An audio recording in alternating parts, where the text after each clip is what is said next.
জাতীয় ঐকমত্য কমিশনের সঙ্গে বৈঠক করেছে বাংলাদেশ খেলাফত মজলিসের প্রতিনিধি দল, যেখানে ১৬৬টি প্রস্তাবের মধ্যে ১৪৭টি প্রস্তাবে একমত হয়েছে খেলাফত মজলিস। দ্বিমত পোষণ করেছে ১৫টি প্রস্তাবে আর আংশিক একমত 4টি প্রস্তাবে। আজ সকালে দলটির সিনিয়র নায়েবে আমির মাওলানা ইউসুফ আশরাফের নেতৃত্বে 3 সদস্যের প্রতিনিধি দল জাতীয় সংসদ ভবনের এলডি ভবনে আসেন।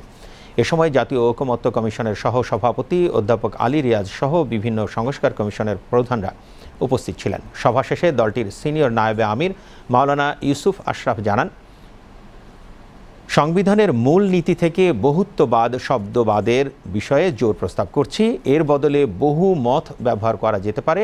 প্রাদেশিক সরকারের বিষয়েও দ্বিমত প্রকাশ করেন তারা। এছাড়া স্থানীয় সরকারকে শক্তিশালী করার প্রস্তাব দিয়েছে খেলাফত মজলিস। নির্বাচন ইস্যুতে দলটির পক্ষ থেকে জানানো হয়, ফ্যাসিস্ট সরকারে যারা দোষী তাদের বিচার ও প্রয়োজনীয় সংস্কার দৃশ্যমান হওয়ার আগে নির্বাচন চায় না তারা।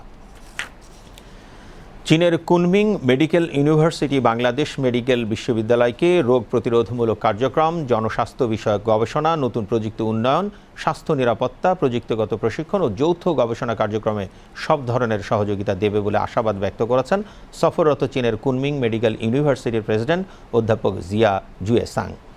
তিনি আজ সুপার স্পেশালাইজড হাসপাতাল মিলনায়তনে শিক্ষা, স্বাস্থ্য সেবা ও সহযোগিতামূলক এক যৌথ সভায় এ আশাবাদ ব্যক্ত করেন। অনুষ্ঠানে সভাপতিত্ব করেন বাংলাদেশ মেডিকেল বিশ্ববিদ্যালয়ের উপাচার্য অধ্যাপক ডাক্তার শাহিনুল আলম। বক্তারা বলেন, চীনের এই সহযোগিতা দেশের স্বাস্থ্য খাতের উন্নয়ন সহ স্বাস্থ্যসেবা বিষয়ক অভিজ্ঞতা বিনিময় এবং প্রশিক্ষণ ও প্রযুক্তিগত উন্নয়নে গুরুত্বপূর্ণ ভূমিকা রাখবে।